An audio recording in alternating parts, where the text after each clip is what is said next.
Feel me like a Hellcat.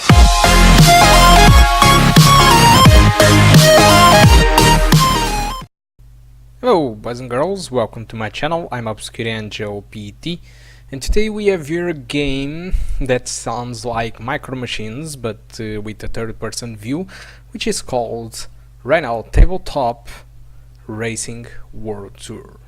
Okay, so this game was developed by Player Digital and it uses a Unity Engine 5. And the first time appeared the tabletop racing, it was on iOS and Android, but they have some sort of success and they tried to make a new game, which is this one, and they released it for the PS4, Xbox One and PC. So we are now taking a look on the settings menu, and as you can see we are currently playing this at 1080p, which is my native resolution. I'm going to turn off VSync because VSync in here is double buffer, and we have a lot of presets here. We can switch from Ultimate, Ultra, High settings, which between these three only changes ambient occlusion, but we have to the median and the low preset, which changes a lot more stuff. In my opinion, the ambient occlusion is without a doubt the most demanding setting that we can choose here. Depth of field blur, for example, only changes the background blur of the menu. Anti-aliasing in this game is not very heavy, it's a post-processing solution. Vehicle shadow only disables what it seems to be an ambient occlusion below the car, because even if I disable the vehicle shadows, the shadows remain there, but it's not that dark. And we can see that we have particles distortion, but I didn't notice any difference while playing, and it doesn't sound that demanding. So I'm going to play the game in two of the most demanding tracks of the game. This game has 20 tracks, 4 tracks for each environment, which means that this game has 5 different environments. We are currently playing this game at the maximum settings, which is the Ultimate. And as you can see, it's running very fine at 60 FPS. Keep in mind that the game is not locked to 60, it's just MS Afterburner recording at 60. I did put a lock to seem more stable for the video, but if you want to check the results without recording, you just need to press the red rectangle saying Framerate, or check the details of the video where you can find the Framerate proof download with all the stuff and the minimum, average and max. Okay, so about the game, like I was telling you, this seems like Micro Machines, at least on environment. Environment is very close to Micro Machines, but Micro Machines was very old and it was a top view game. This one is a third person with the chase cam, and it seems funny, but in my opinion it's too simplistic. The artificial intelligence is not that good at all, and so okay, they were able to hit me. Okay, I don't say any more things about the artificial intelligence. Oh my god, I'm going to end in third. Oh nice, great. Okay, the artificial intelligence sometimes is easy, but I got a little bit unlucky this time.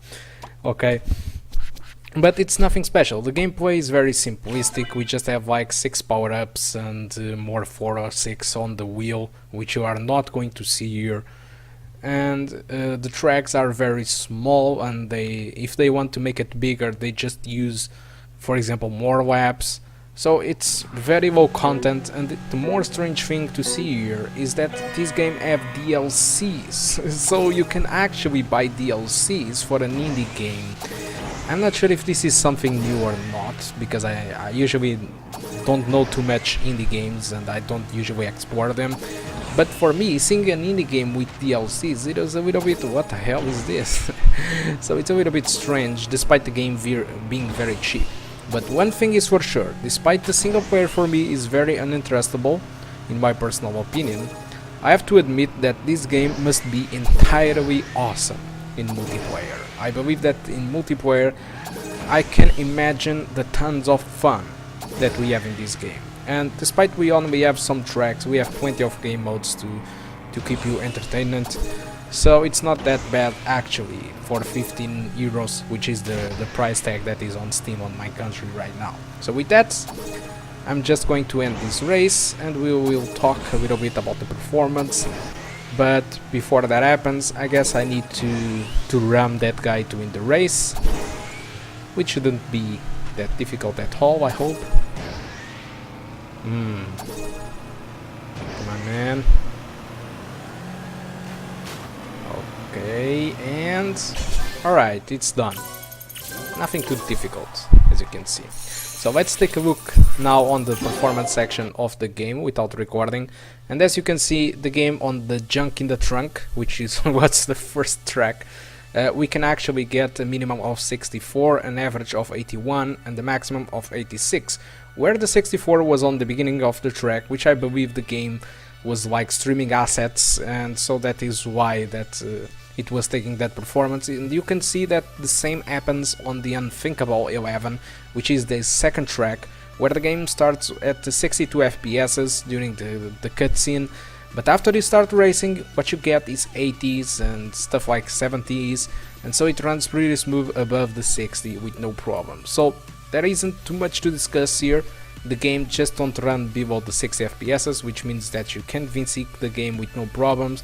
And regarding other things, we can see that the VRAM usage of the game was 1.8 GB of RAM. I'm not sure how the gamers with 1 GB of VRAM will perform in this game, because there is no option to choose textures, so we can reduce the textures quality. So I'm not sure if this game auto choose the textures based on the graphic card or not. So that's a question that I would love to be seen, despite the minimum requirement saying it's 1 GB of VRAM that is necessary for this game. RAM usage was indeed very low. If this game consumes a lot of VRAM, RAM is pretty much nothing at all. So if you have like 3 GB of RAM or 4 GB of RAM, you will be okay. CPU exactly the same thing, almost no CPU consumed, this is very good. And the GPU usage, well, the GPU usage without any limitation on the frame rate, what I got it was 100% with no bottlenecks. So the game is severely optimized. It must be one of the best optimized games I ever seen with Unity, and I have to give them that. With that, that's all I want to talk about this game, the Tabletop Racing World Tour. Hope you did enjoy this video. If you want to help this channel, well, you just need to like it, share it, subscribe it. Or if you want to financially help this channel, you just need to disable adblock. It's the only thing that I ask. No Patreon or stuff like that. Okay, so that's all. Thank you a lot for watching, and hope to see you soon. Goodbye.